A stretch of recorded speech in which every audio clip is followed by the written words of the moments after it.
My baby is stiff and not getting help. Okay, first of all, stiff is not a word you should be using with your baby. I'm glad someone got you into the orthopedist right away, but what they really should have gotten you into is genetics. Having unarticulated toes and thumbs is usually more so something that needs to be looked at for genetics. So that process might want to be started. Usually, though, until your child's delayed enough, going into delays, they're not going to look at it. And that's why they're saying like this wait and see. But meanwhile, your child's not developing. The other thing that I'm looking at here, and normally I don't say that I need naked pictures of babies or whatever, but the chest is a bit wide. I usually get that kind of contortion when, like, one of my babies has had open heart surgeries and so forth, and just that scar tissue kind of pushes back those shoulders a bit.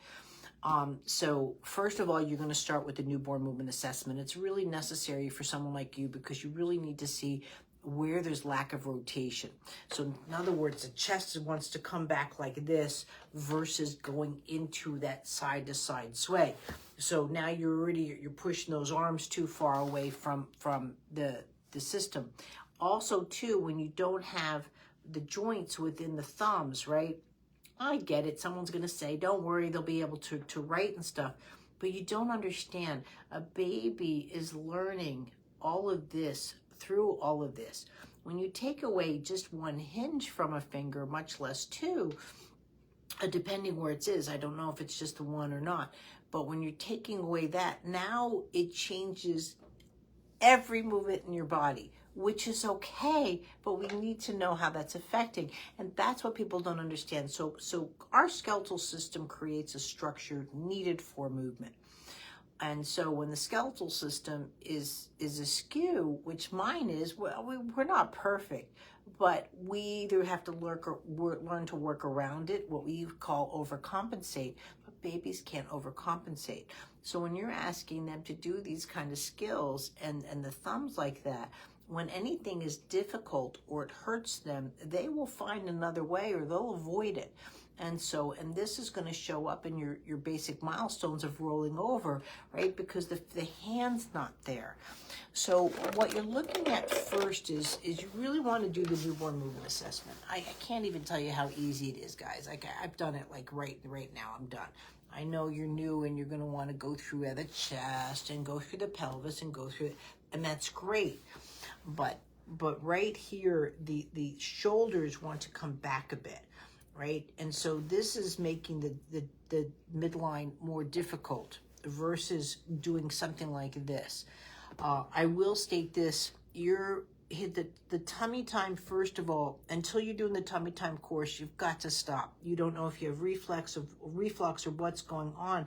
But again, just lay down and put your arms back with your toes and thumbs that you can't move them. Keep them straight and feel what it's like. Now, what you have to do to get that arm over and around.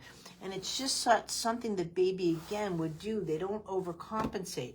Second of all, I have to mention this. There's way too much stuff going on in that crib.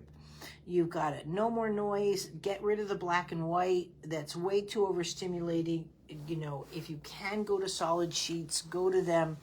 For tummy time to be a problem, and you've got a child in a head bounce, which is again not optimal development. You've got a head bounce going on.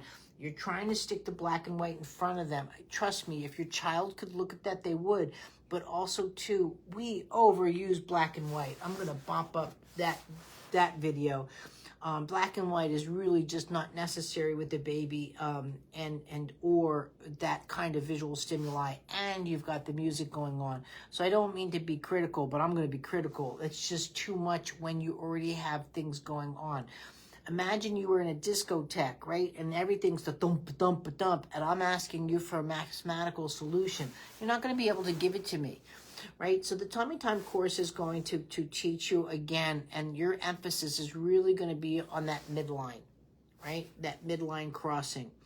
You might have to find that your tummy time has to start on your chest because, again, lying down is just too difficult.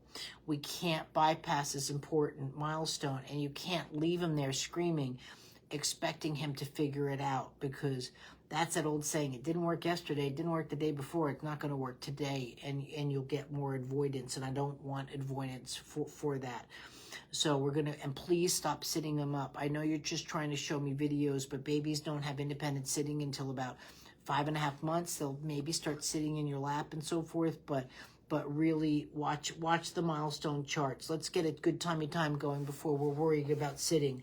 We can't skip milestones in your case because we're already having such a severe thing. So I want you to go into the newborn movement assessment. It's a free course, and then into the tummy time. And I'll put the links in with the comments. Thanks.